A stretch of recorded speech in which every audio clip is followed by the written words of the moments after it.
Hello, traders. FX Pip Collector here. Today is Tuesday, October 21st, and this is my analysis for the US dollar Canadian, and we're on the daily time frame. So, very sideways market on the daily time frame, but we definitely do not have a breaker structure to the downside at a Fibonacci retracement level.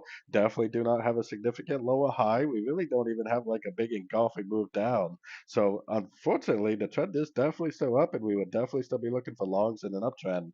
Markets, the U.S. markets have been very sideways ever since this government shutdown. But if you continue to look for longs, there was a couple longs here. There was a long here yesterday, and first thing this morning, or in the Asian session, there was another long right here.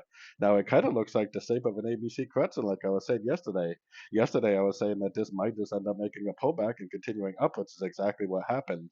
Now, if it goes down and takes out this low, then you could become bearish. Otherwise, this move down right here, I personally would be looking at as maybe just another opportunity to go long again for the continuation of the uptrend, hopefully at the end of three-way pullbacks. So anyways, don't forget to check out my website linked over here in the corner. And as always, thank you for watching and happy trading.